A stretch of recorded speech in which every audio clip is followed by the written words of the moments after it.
9 நாள் மாசத்துல சரியா பயன்படுத்துங்க. நீங்க போடுற ராஜ கணக்கு ராஜயோகத்தை கொடுக்கும். உங்களுக்கு குரு தான் யோகம், அந்த குரு யோகத்தை கொடுக்கும். துளாராசிக்கு எப்போ சந்திரன் போறாரோ, ரிஷபராசிக்கு எப்போ சந்திரன் போறாரோ, கடகராசிக்கு எப்போ சந்திரன் போறாரோ உங்களுக்கு யோகம் கிடைக்கும். நம்ம மனசுல நம்ம எண்ணத்துல எதை முதல்ல நாம நினைக்கிறோமோ அது நடக்கிற நேரம் அப்படிங்கிறது தான் கால தத்துவம். ரெட்ரோ ஆன்மீகம் நேயர்கள் அனைவருக்கும் ஆனந்தமான ஒரு உங்களை சந்திப்பதிலே பெரும் மகிழ்ச்சி, வாழ்த்துக்கள். நல்லதே நடக்கும், நல்லதே நடக்கும் அப்படின்னு சொல்லும் பொழுதே இதுவரைக்கும் நல்லது நடக்காம இருந்தா கூட நல்லது நடக்க ஆரம்பிச்சிடும். அப்போ இன்னிலேருந்து என்ன பண்ணணும்? நல்லதே நடக்கும் அப்படிங்கிறத அடிக்கடி சொல்லணும். இந்த பதிவில் நம்ம பார்க்க போகிறது 3 விஷயங்களை பற்றி பார்க்க போகிறோம். அது என்ன 3 விஷயம்? இந்த 3 விஷயம் தெரிஞ்சதுன்னா நம்மளுடைய சரித்திரம் மாறும், நாமளும் வரலாறு படைக்க முடியும். நம்ம பெரிய தோல்விகளை சந்திச்சுட்டு வரோம், கஷ்டங்களை சந்திச்சுட்டு வரோம், வருத்தங்களை சந்திச்சுட்டு வரோம், ஏன் சில பிரிவுகளை சந்திச்சுட்டு வரோம்னா நமக்கு ஏதோ ஒரு யோகம் இல்லைன்னு அர்த்தம். நான் லக்கு பர்சன் இல்லை சார், அன்லக்கி சார் அப்படின்னு நிறைய பேர் சொல்லக்கூடிய வாய்ப்பு உண்டு. அப்ப இந்த யோகங்கள் நமக்கு பிறப்பிலே இருக்கா இல்லையா அதை முதல்ல ஜாதக ரீதியா பார்க்கணும். ஒரு கட்டத்தை எடுத்தோம்னா தெரிஞ்சிடும் இந்த கட்டத்தில் பிறப்புல யோகம் இருக்கா இல்லை. அதுவும் சாதாரண யோகம் இல்லை, ராஜயோகம் இருக்கா. இன்னைக்கு கடன்காரனா தான் நம்ம இருக்கிறோம். யாருக்கு பயந்து இருக்கிறோமோ இல்லையோ, 15ஆம் தேதிக்குள்ள, அதுவும் பார்த்தீங்கன்னா சில பேருக்கு 1லேருந்து 5ஆம் தேதிக்குள்ள டியூ கட்ட வேண்டிய கட்டாயம் இருக்கும். டியூ கட்டாம அதுக்கு பயப்படாதவங்க யாருமே கிடையாது. அப்ப 2வது யோகம் நமக்கு நிரந்தரமா இருக்கணும்னா கடன் வாங்கிறது தப்பே இல்லை, கடன் அடைக்க முடியுமா, அந்த கடன் அடைக்க ஒரு யோகம் இருக்கணும். இது 2வது. 3வது, இதையெல்லாம் அனுபவிக்கிறதுக்கு நமக்கு ஆயுள் இருக்கணும். அப்ப ராஜயோகத்துல மிக யோகம் என்ன? வியாதி இல்லாத வாழ்க்கை வேணும். ஆக இந்த 3 யோகங்களை பத்தி தான் இன்னைக்கு உங்கள்கிட்ட நான் பேச வந்திருக்கிறேன். ஒவ்வொரு ராசிக்காரர்களுக்கும் நிச்சயம் ராஜயோகம் கிடைக்கக்கூடிய நேரம். இந்த யோகத்தை மிஸ் பண்ணாதீங்க. ரெட்ரோ ஆன்மீக நேயர்கள் அனைவருக்கும் ராஜயோகம் கிடைக்கும் நேரம் ஆரம்பம். நல்லதே நடக்கும். வாங்க ஒவ்வொரு ராசிக்குள்ள போவோம்.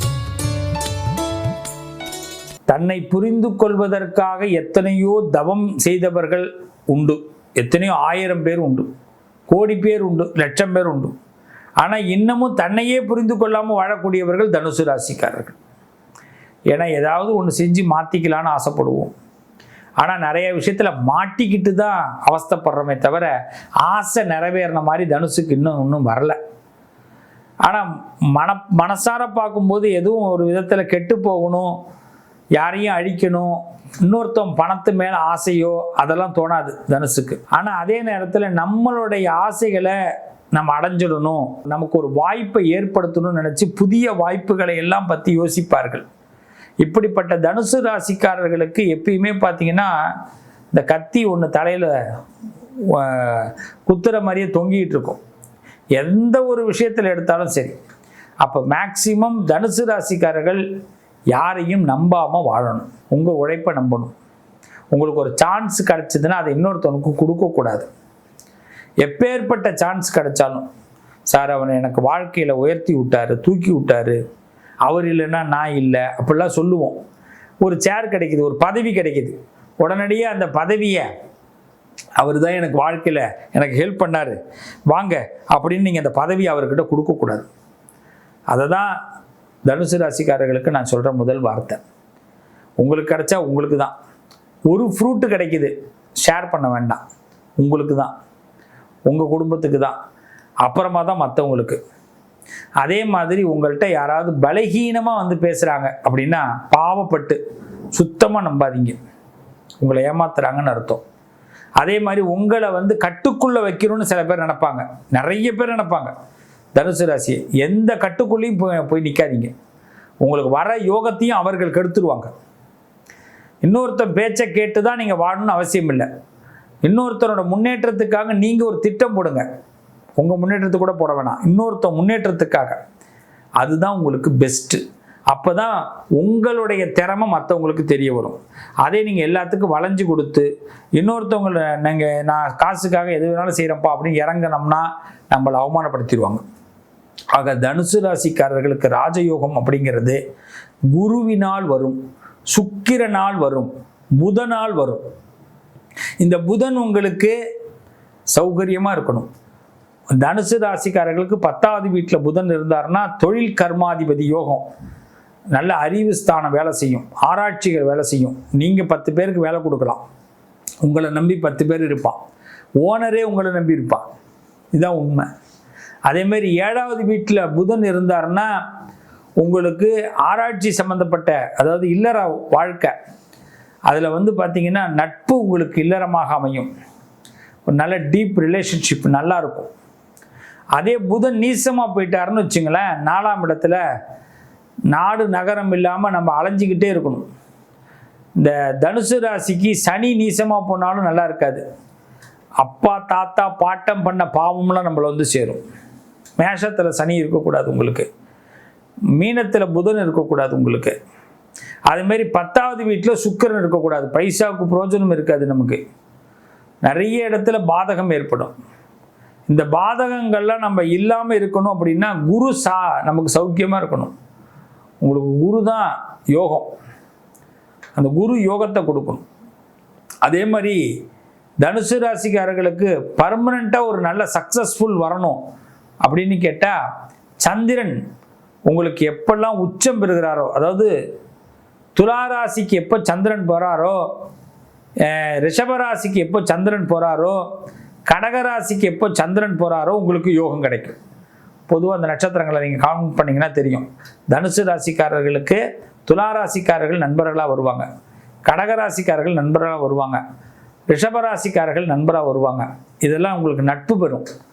இவங்க நம்ம இந்த ராசியில் போய் இந்த சந்திரன் உள்ளே போயிட்டு வரும்போது அந்த ஒரு 9 நாள் மாதத்தில் சரியாக பயன்படுத்துங்க. நீங்கள் போடுற ராஜ கணக்கு ராஜயோகத்தை கொடுக்கும். கடனை கண்டு பயப்பட வேண்டிய கட்டாயம் ஏற்படும். கடன் ஒரு விதத்தில் நல்லது, கடன் தான் ஒரு மனுஷனை உயர்த்தும். ஆனால் இந்த தனுசு கடனை கண்டு பயப்படுற மாதிரி இருக்கும். ஏன்னா கடனை வாங்கினா அடைக்க முடியாது, உழைப்பு அந்த அளவுக்கு வராது, பணம் வராது. என்னைக்கு கடன் வாங்குறீங்களோ, எதிர்பார்த்து கடன் வாங்குறீங்களோ அன்றைக்கி பணம் வராமல் போடும். நான் சார் இந்த வேலையில் 10,000 ரூபா எனக்கு சம்பளம் கிடைக்குது சார், நான் ஒரு 7,000 ரூபா கடன் வாங்குறேன் சார் நீங்கள் நினச்சி வாங்கினீங்கன்னா 3வது மாதம் வேலை இல்லாமல் போயிடும். இல்லை சம்பளத்தில் பார்த்தீங்கன்னா கடன் அதிகமாக போய்டும், சம்பளம் அப்படியே நிற்கும். ஸோ ஒரு பட்ஜெட் போட்டு கணக்கு போட்டு கடன் வாங்காதீங்க, 40% கம்மியாகவே வாங்குங்க. ஏன்னா நீங்கள் எப்போ வந்து ஒரு கணக்கு போகிறீங்களோ அது நடக்காது. தனுசுக்கு இருக்கிற பெரிய மைனஸ் அது, அதனால தெரிஞ்சுக்கணும். நீங்கள் ஆரோக்கிய ஸ்தானம் அதில் தான் மிஸ் ஆகுது. ஏன்னா போட்ட கணக்கு நடக்கலைன்னா என்ன பண்ணுறோம், மன உளைச்சல் ஆயிடுறோம், ஆயுள் குறைவாகுது, ஆரோக்கிய ஸ்தானம் குறைவாகுது. அதனால் பொதுவாக தனுசு ராசிக்காரர்கள் ஏதாவது பிளான் போட்டிங்க அப்படின்னா, இவங்க எனக்கு கடைசி வரைக்கும் ஃப்ரெண்டாக இருப்பாங்க, இவங்க எனக்கு கடைசி வரைக்கும் காதலியாக இருப்பாங்க, இவங்க எனக்கு கடைசி வரைக்கும் காதலனாக இருப்பாங்க, கடைசி வரைக்கும் இவர் ஓனராக இருப்பார், கடைசி வரைக்கும் இந்த கட்சியில் நான் இருப்பேன், இல்லை இந்த கடைசி வரைக்கும் இந்த நான் வந்து நடிகராகவே கதாநாயகனாகவே இருப்பேன் அப்படிலாம் ஒரு நாள் நினச்சிட்டிங்கன்னா மறுநாள் அந்த பதவி காலி ஆகிடும். நல்லா தெரிஞ்சுங்க, ரொம்ப சிம்பிளான மேட்டர் தான், ரொம்ப பெரிய விஷயம்லாம் இல்லை. அப்போ என்ன பண்ணக்கூடாது, ரொம்ப கான்ஃபிடென்ட்டாக என்னெல்லாம் இந்த இடத்துலேருந்து தூக்க முடியாது எவனோ அப்படின்னு மட்டும் நினச்சிடாதீங்க. எப்பேற்பட்ட கோபம் வந்தாலும் அதை சிரிச்சுக்கினே இருங்க, அவ்வளோதான். சிரிப்பு ஒன்று தான் தனுஷோடைய பெரிய சொத்து. அதுமாரி ஒதுங்கி இருங்க, நிறைய இடத்துல ஒதுங்கி இருங்க, நிறைய கவனிங்க, அண்டர்ஸ்டாண்ட் பண்ணுங்க. நிறைய கவனிக்க தான் தனுசுக்கு ரொம்ப நல்லது நடக்கும். இல்லைன்னா போகிற வரவனா ஏமாற்றிட்டு விடுவோம்.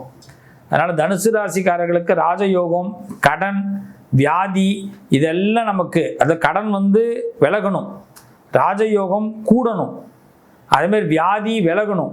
இதுக்கெல்லாம் சில பரிகாரங்கள் செய்தோம்னா நமக்கு லாபம் ஏற்படும். அதுக்கு என்னென்ன கிரகங்கள் எப்படி இருக்கணும், என்ன பரிகாரம் பண்ணுங்கிறத இப்போ நான் சொல்கிறேன். ஒரு பேப்பர் எடுத்துங்க, பேனா எடுத்துங்க.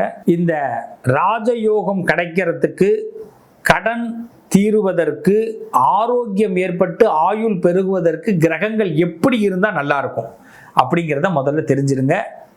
எந்த ஒரு நபருக்கும் புதன் நீசமாக போகக்கூடாது, சுக்கிரன் நீசமாக போகக்கூடாது.